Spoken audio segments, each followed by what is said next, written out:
আসসালামু আলাইকুম ওয়া রাহমাতুল্লাহ। সারা বিশ্বের সংবাদ ৭.৩০ মিনিটে আপনাদের সকলকে স্বাগত। দেশের প্রধান দৈনিক পত্রিকাগুলো আন্তর্জাতিক খবরে যে খবরগুলো গুরুত্ব সহকারে ছাপিয়েছে তার মধ্যে শুরুতেই থাকছে নেটোর ৭৫তম বার্ষিকীতে আয়োজিত সম্মেলনে প্রেসিডেন্ট হিসেবে জো বাইডেন সক্ষমতা ও দক্ষতার প্রমাণ রাখবেন।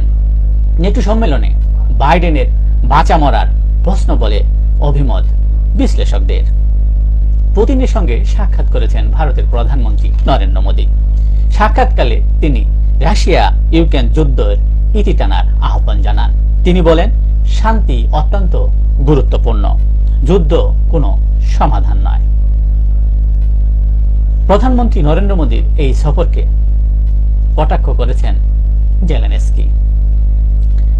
হামাসের অভিযোগ, যুদ্ধবিরতি আলোচনা বানচাল করতে চান নেতানিয়াহু। যুক্তরাষ্ট্রের নির্বাচন থেকে বাইডেন সরে দাঁড়াবেন না বলে মন্তব্য করেছেন সাবেক প্রেসিডেন্ট ডোনাল্ড ট্রাম্প। দলের মধ্যে থেকে সরে দাঁড়ানোর চাপে থাকা বাইডেনকে নিয়ে এতদিন চুপ ছিলেন ট্রাম্প, কিন্তু এবার তিনি মুখ খুললেন। কোনো নিরাপদ স্থান নেই গাজায়।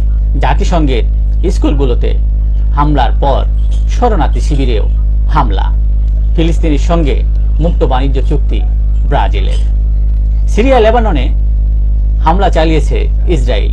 একটি বেনামি সামরিক সূত্রের বরাত দিয়ে এ খবর জানিয়েছে রাষ্ট্রীয় বার্তা সংস্থা সানা। রাশিয়ায় ইউক্রেনের ড্রোন হামলায় প্রাণহানি, জ্বালানি স্থাপনায় আগুন। সামরিক হামলায় চীন, সামরিক মহড়ায় চীন বেলারুশ। পুলিশ সীমান্তের কাছে ১৯ জুলাই পর্যন্ত চলবে এই মহড়া। ইসরায়েলের অন্যতম প্রাণভোমরা ইলাদ বন্দর।